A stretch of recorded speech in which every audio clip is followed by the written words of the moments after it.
ఈ కంపెనీలు, ఫ్యాక్టరీలు, హోటళ్ళు, షాపింగ్ మాల్లు, లేకపోతే మరి ఇతర దగ్గర పనిచేస్తున్న గుమాస్తాలు కానీ, కార్మికులు కానీ ఈరోజు అలా జీతాలు ఎంత ఉండాలన్నా? చాలీ చాలకుండా ఉంటాయి. కనీస వేతనం అని ఉండాలి అన్న. మన రాష్ట్రంలో మనోడు పని చేస్తున్నప్పుడు కనీస వేతనం ఉండాలిగా. ఈరోజు ధరలేమో ఆకాశం నడుతున్నాయి, అతని జీతాలు ఏమో 10,000 ఉంటుంది. ఏడికెళ్ళి బతుకుతారు అన్నారు ఈరోజు. నేను ఈరోజు ఒక్కటే మాట చెప్తున్నా, ఈ కంపెనీలల్లో, ఫ్యాక్టరీలల్లో, హోటళ్ళల్లో, షాపింగ్ మాల్లో పనిచేసే ప్రతి ఒక్క కార్మికుని చెప్తున్నా, ఆ కార్మికుని జీతం, మీ జీతం మీకు సరిపోతుందా? మీ జీతం మీ పిల్లల చదువుకి, మీ భార్యాభర్తల ఖర్చులకు, మీ తిండికి, మీ యొక్క అవసరాలకు, మీ ఇంటి రెంట్కి సరిపోతుందా?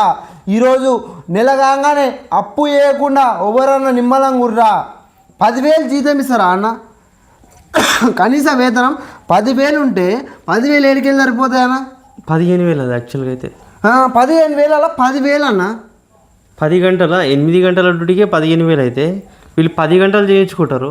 ఒక గంట లేట్ అయినా ఇక వాళ్ళ జీతం. ఒక్క గంట లేట్ అయినా ఏ కార్మికుడైనా కూడా నాకు తెలుసు బాధ. ఏ కార్మికుడైనా ఒక గంట లేట్ అయినా అలా సేట్ వచ్చి తిడతాడు. అదే కార్మికునితో గంటలు ఎక్కువ పని చేయించుకుంటారు, రూపాయి ఇయ్యరు మళ్ళా. ఇదా అన్న మన బతుకులు? వాళ్ళు పిల్లల ఒకవేళ రెంట్ కొంటే రెంట్ ఏం కడతారు? పిల్లల చదువులే అని చెప్పిస్తారు. ఇంటి రెంట్ కట్టాలి, పిల్లల చదువు ఇవ్వాలి, మళ్ళా అలా తిండి ఖర్చు, పండగ, పబ్బము ప్రతి చేసుకోవాలి. ఈరోజు ఒక్క కార్మికుడు ఒక 3 రోజులు జ్వరం వచ్చి ఇంటికాడ ఉంటే 3 నెలలు కోలుకోలేని దెబ్బ తాకుతుంది. 3 రోజులకు 3 నెలలు దెబ్బ తాకుతుంది అన్న.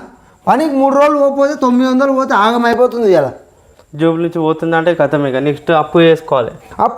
ఎంత ఉండాలన్న కార్మికుని జీతం? కనీస వేతనాలు లేవు తెలంగాణలో కార్మికులకు. ఎవడన్నా దీని పట్ల క్వశ్చన్ చేసేటోళ్ళు. రాజకీయ నాయకులు ఓట్లు వేయించుకుర్రు, ఈరోజు మీకు అది చేస్తాం అని చెప్పారు, కానీ కనీసం కార్మికుల గురించి ఒక్కరోజున మాట్లాడిర్రా? కార్మికుని జీతం గురించి ఒక్కరోజున మాట్లాడిర్రా?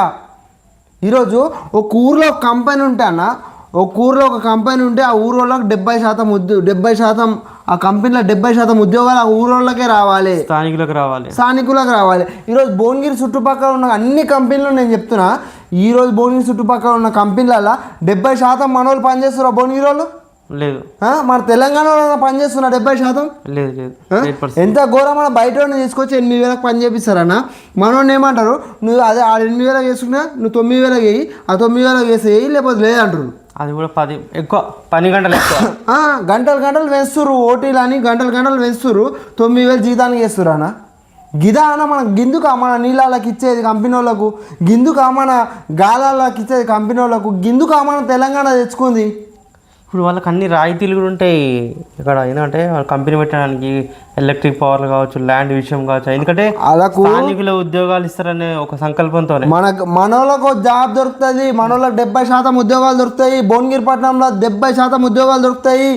భువనగిరి పట్టణంలో నిరుద్యోగత పోతుంది, మనోళ్ళు బతుకుతారని చెప్పి మన భూమి ఇస్తున్నాం, మన నీళ్ళు ఇస్తున్నాం, మన కరెంట్ ఇస్తున్నాం, మన గాలి ఇస్తున్నాం, మన రోడ్డు రవాణా శాఖని ఇస్తున్నాం, మన రోడ్లను ఇస్తున్నాం, మన బతుకులను ఇస్తున్నాం, మనం పనిచేసి వానికి లాభాన్ని తెస్తున్నాం. కానీ మన జీతాలు ఎందుకు పెరుగుతలేవు? మళ్ళీ దీన్ని అడిగేది ఎవరు? ప్రభుత్వాలు ఒక్కసారి నా 70% మా వాళ్ళకి ఎందుకు కలిగిస్తలేని అడుగుతురా? అది వెళ్ళిన పరిస్థితి. నాయకులందరూ మూసుకుంటున్నారు. ఈరోజు తక్కువ జీతాన్ని ఇవ్వాలని మొన్న పొద్దున ఒక న్యూస్ చూసాను. ఒక నాయకుడు, మన పెద్ద నాయకుడు, మన జిల్లా, మన నియోజకవర్గ నాయకులు అంటారు, తక్కువ జీతమైనా మీరు కష్టపడి చేయాలంటారు. మరి అదే తక్కువ జీతాన్ని మీరు చేస్తారా? 10,000 మీకు సరిపోతాయా? 10,000లో మీరు ఒక నెల బతుకుర్రు, సరే 10 రోజులు బతికి చూపెట్టరు. నేను చెప్తా, కార్మికుడు సంవత్సరాలు అదే 10,000 బతుకుతున్న పరిస్థితి ఉంది. ఇక రోగం వచ్చినా, నొప్పి వచ్చినా ఇక బతుకులు అంతే. దేవుడు జ్వరం వచ్చినా పోతుండు, దాడు ఏమొచ్చినా పోతుందన్న, అని బతకట్లుందన్న. 10,000 ఏం సరిపోతాయి అన్న? కనీస వేతనం ఉండొద్దా? ఆ కంపెనీలలో మనోళ్ళకి జాబులు దొరకొద్దా?